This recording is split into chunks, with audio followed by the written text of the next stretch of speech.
Fear is stopping you, and it's time to stop letting it. This is Momentum Monday. We are going to learn about fear. Then we're going to pick one thing that we learn about today, and we are going to work together on whatever our issue is with fear. We're going to work on it together for this week. And at the end of the video, I'll tell you which one mine is. Fear is one of the 7 universal emotions: anger, contempt, disgust, enjoyment, sadness, surprise, and then fear. So what are we afraid of? We all have a fear of something. Fear always stems from one thing. We are afraid of harm. It might be emotional harm. It might be physical harm, might be psychological. So there are a lot of different levels that we can go into, but the fear is there. And it can be created by so many different situations, by things that happen in our lives. They can be real, they can be fake, they can be something that we imagined. But you know what? The fear that we have is real for you. It's real for me, and it matters. But I want to help you get past that, because if we can help you get past that fear, it is amazing what you will be able to do with your life, what you will be able to contribute. The dreams that you've had in your head, you will be able to continue going toward that. You'll stop being afraid to create. You'll stop being afraid to share. You'll stop being afraid to speak what you need to be speaking. But don't start acting like you have to get rid of all fear. Okay, we don't want to be afraid of success. We don't want to be afraid of relationships. We don't want to be afraid of criticism, but we don't want to stop having all fear, because fear is actually a really good thing. Fear it's extremely important. It helps to keep us safe. And sometimes it even saves our lives. For example, what if you see a speeding car and you jump out of the way? That happened because you had a fear response. And when you have a fear response, you have an automatic reaction. You have an automatic physical reaction that you don't even think about. And you do that, you commit that behavior. You committed that behavior, you did that behavior because you had a fearful response and you had an automatic reaction. What if your child is drowning? Your child is drowning. You don't stop to think about, oh, where should I put my clothes? If I take off my shorts, am I going to get wet? And my key's going to get ruined? You don't even think that. You jump right in the water because you need to save that child. There's a fear that creates a physical response that you didn't think about. It gives us an adrenaline rush when we're in dangerous situations. You guys know about the fight or flight response. When our nervous systems go into this fear mode, it's fight or flight. Ah! Okay, when I just did that, you went into fight or flight. You just had that fear response. Now, the question is, how intense was your response? It probably depends on a lot of factors, like how loud did you have your audio turned up? Did you have just your earphones in and it just went right into your ears? Was it something that you were far away from the computer and you could just hear it in the distance? It depends on what frame of mind you were already in. The Paul Ekman Group is a group that studies fear, among other things, and they have gauged it from the least intense all the way to the most intense. So let me tell you what that looks like. The least intense would be what they call trepidation. Then the next would be nervousness, and it goes up: anxiety, dread, desperation, panic, horror, and then terror would be the worst, okay? And we actually can learn to become afraid of anything. In fact, the fears that are stopping us from being successful in our personal life, maybe our mindset, we can't seem to get a mindset that's where we want it to go. We have limiting beliefs that are stopping us. Every single one of the fears that you have that are stopping you from growing, becoming, being successful, every single one is one that was created. You weren't born with it. It wasn't something that you naturally had. That was something that got created. We started to learn to be afraid. And some people don't like fear. So you would think, oh, well, nobody likes fear. Well, that's not true. Some people don't like it and they avoid it at all costs. But some people love it. They love it. Like horror movies. They go to scary movies. They go to, at Halloween time, they love going to those scary mazes where horrifying creatures that are dressed up like jump out at you and grab at you. They love that feeling of being afraid. It feels exciting to them. But the most important thing is we have to start to be able to differentiate between what is a healthy fear and what is not a healthy fear, and particularly which fears are holding you back. Because if you can't identify which ones are triggering you, we can't work on the fear. So let's go through 8 types of fear that are trapping us. So let's go through 10 types of fear that are trapping you. And I want you, as I go through this list, I want you to identify which ones are affecting you.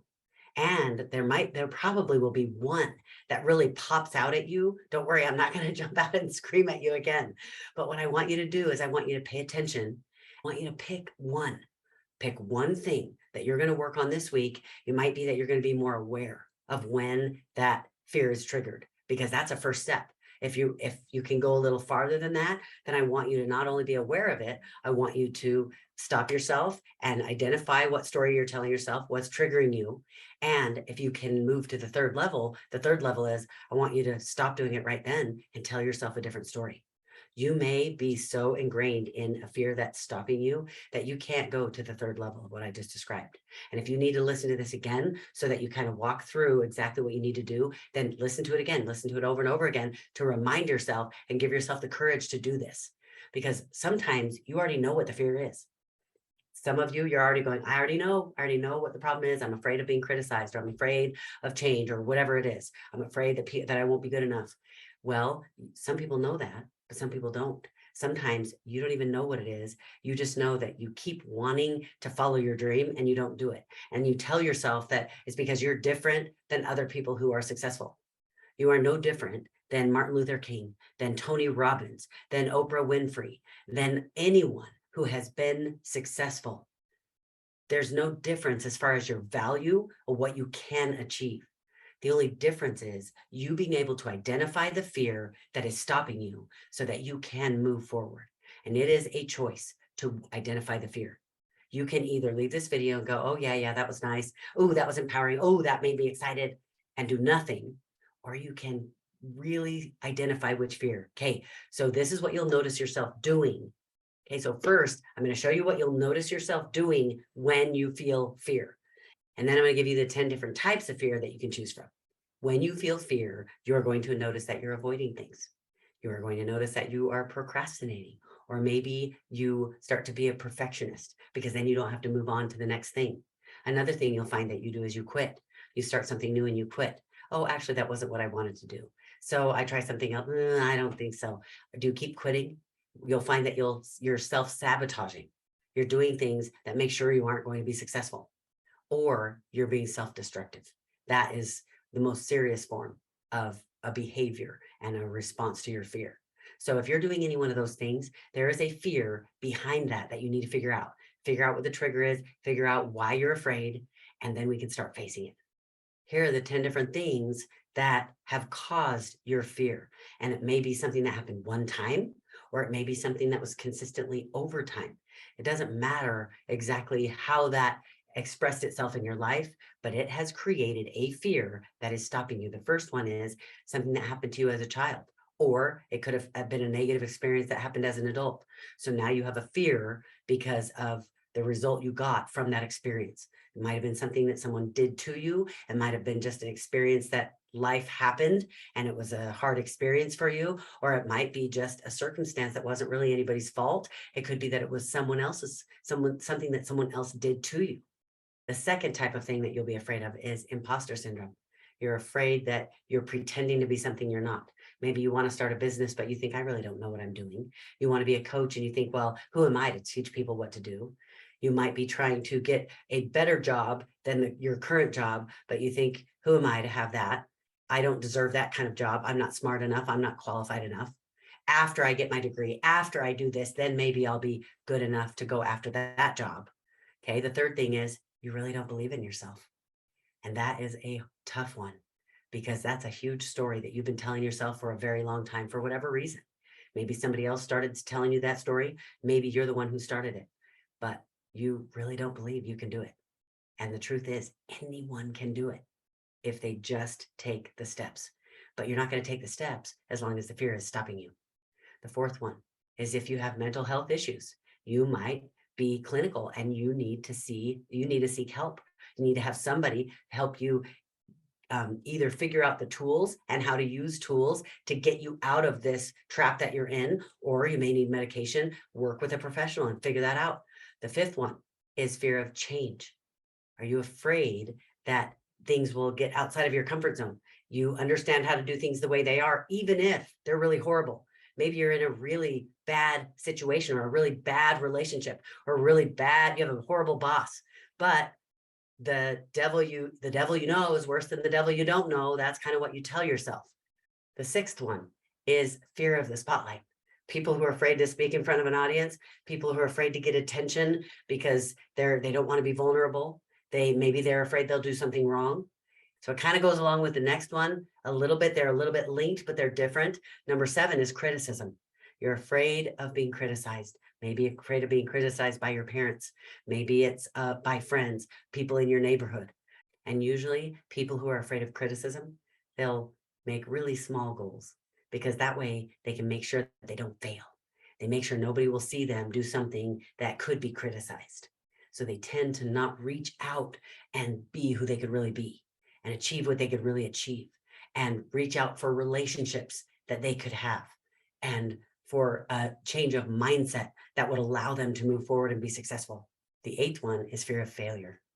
Most of these you could categorize under failure, but this one is it's a very specific. You're afraid you're going to fail, that you won't do it right. You won't be good enough to be able to reach the goal or be successful. Number 9 is fear of facing real life. And this will exhibit itself often as someone who's a workaholic. They are a high achiever. They're always doing everything. They're involved in everything. They get everything done. They come home from work super late because they're so busy and they're achieving all these things. And they may even be in high positions of success that look like success. But what's happening is they're afraid of facing real life. And so they keep themselves so busy.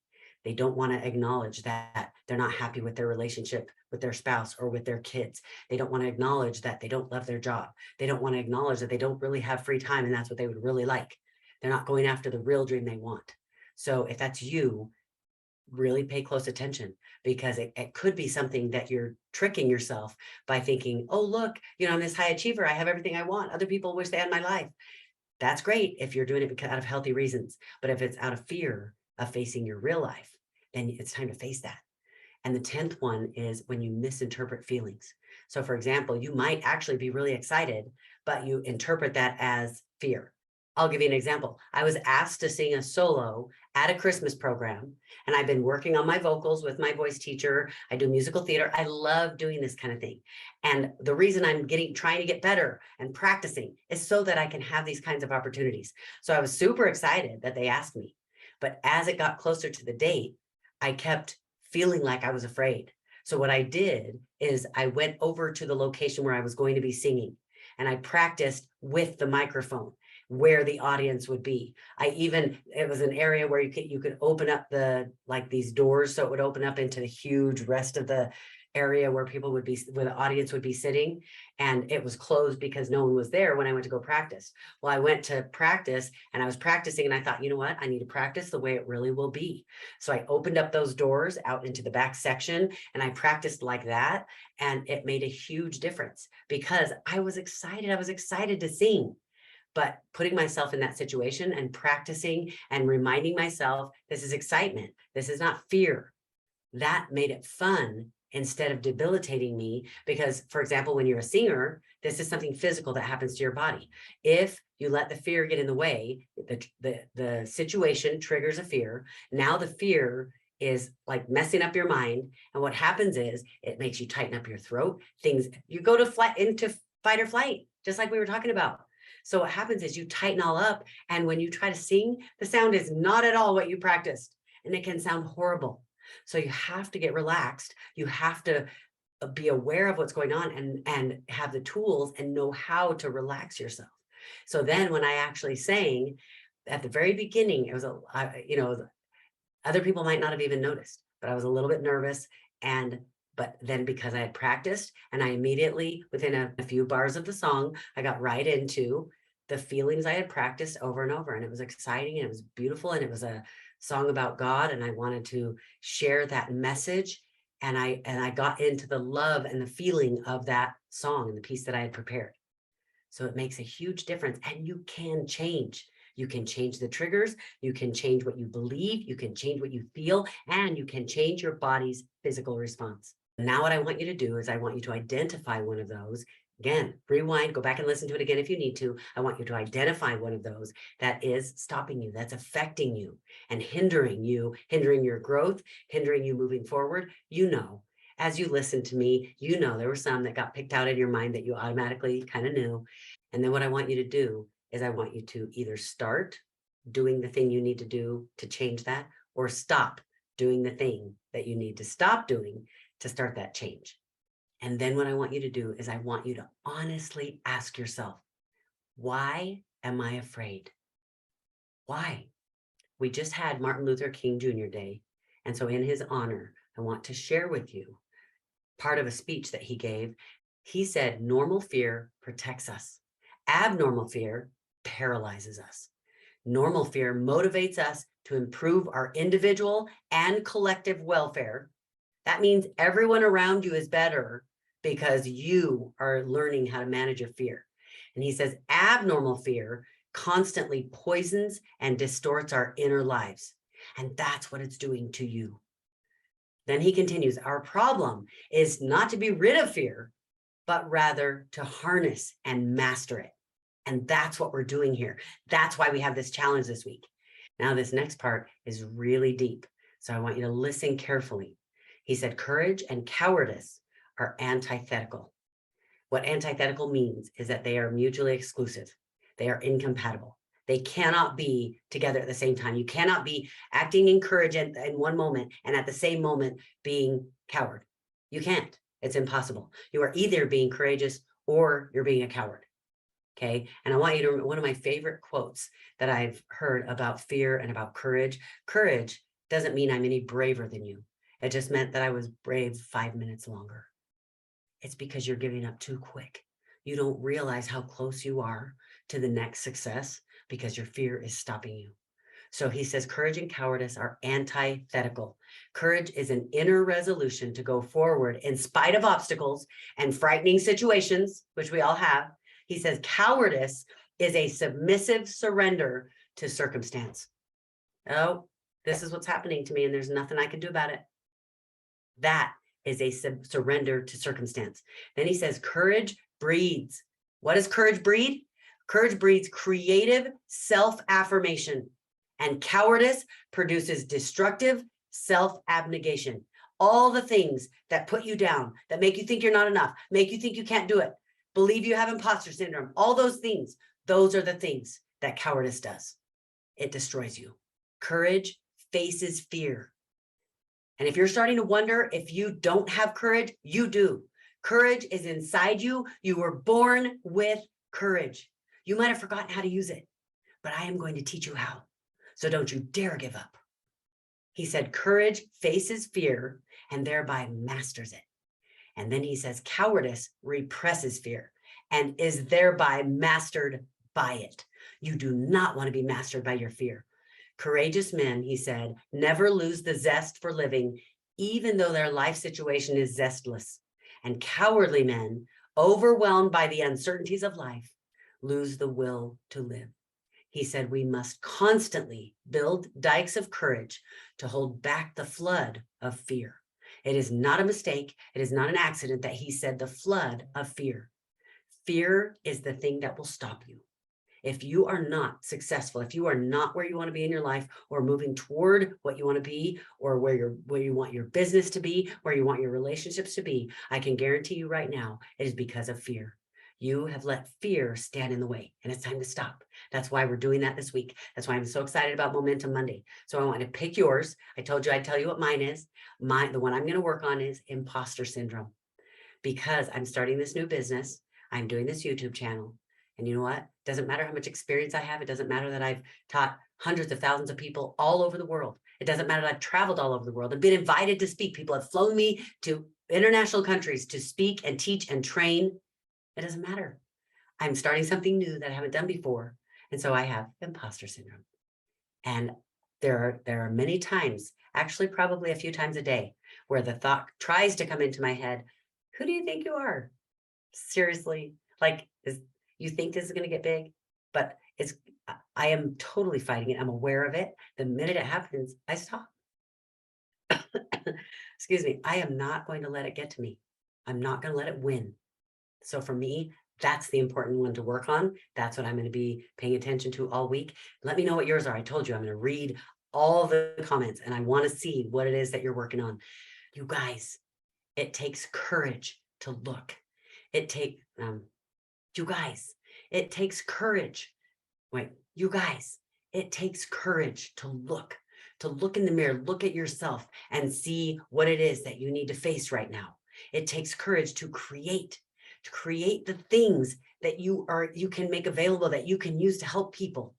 It takes courage to share, to be vulnerable and let people see what that is, to share things that you might be afraid aren't perfect yet or aren't as good as the best you can possibly be, that you will be years down the road as you continue doing this. Sometimes we don't remember all the people we help along the way to getting to be the better version of ourselves. It takes courage to speak the truth, to speak your message, to get the word out. And it takes courage to do. It's time, you guys. Don't just think different, be different.